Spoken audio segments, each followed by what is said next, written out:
Insult नहीं किया गया। अब ये कोई वैचारिक बात तो है नहीं, ये महज ईगो की बात है। तो अगर आपकी ईगो इतनी बड़ी है तो फिर आप अपनी ईगो में रहिए, तो फिर विपक्ष तो काम करेगा नहीं, और विपक्ष है भी नहीं आज की तारीख में। अगर आप ईमानदारी की बात अगर आप देख ले तो नहीं, बड़ी मार्के की बात आप ले आए आशुतोष जी कि ये मार्गरेट अल्वा को मैं नहीं मानूंगी, और जिसको उन्होंने बनाया था क्या उसको वो लेके पूरे देश में घूमी कि यशवंत सिन्हा को चुनाव जितवाना है।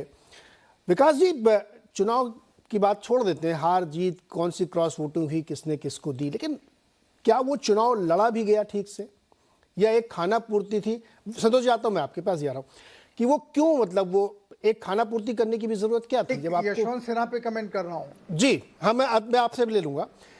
तो मेरा सवाल यह है कि ये जो पूरी परिस्थिति बनती है कि आप एकता के साथ नहीं लड़ना चाहते, इसमें एक बहुत बहुत ज़्यादा आपको ऐसा दिखता है कि कोई सूत्र नहीं है जिसमें आप जुड़ें। अब जो भी आशुतोष जी ने कहा कि मुझसे कंसल्ट नहीं किया गया इसलिए हम समर्थन नहीं करेंगे, ये बहुत ही हास्यास्पद बात है कि आप इसलिए विपक्ष में एक साथ नहीं हो सकते क्योंकि आपसे बातचीत नहीं की। आपने बात कर ली होती, आप ही जुड़ जाते, उन्होंने आपके प्रत्याशी का समर्थन किया था। विकास जी, आपका कमेंट, उसके बाद संतोष जी आपके पास आता हूँ यशवंत जी वाले पे। देखिए, उसमें ऐसा है कि विपक्षी एकता के लिए दो चीजें बहुत आवश्यक हैं। पहली चीज तो ये कि जैसे पहले जो विपक्ष हुआ करता था बहुत दशक से, या तो कांग्रेस या भाजपा उसका फलक्रम बनते थे, क्योंकि वो बड़ी नेशनल पार्टीज और रीजनल पार्टीज उसके साथ जुड़ती थी। अक्सर एक एक राज्य में जहां दो पार्टियां हैं वहां एक भाजपा के साथ एक कांग्रेस के साथ। अब पहली चीज जो हुई है कि कांग्रेस का इतना ज्यादा डिक्लाइन हो गया है कि वो फलक्रम की भूमिका निभाने की पोजीशन में नहीं है।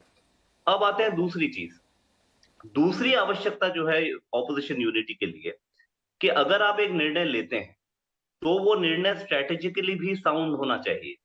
अब यहां हुआ क्या है कि राष्ट्रपति पे और उपराष्ट्रपति पे दोनों पे जो एनडीए ने उम्मीदवार दिए, बीजेपी ने जो दिए, वो बहुत स्ट्रेटेजिक इलेक्टोरल थिंकिंग के तहत दिए।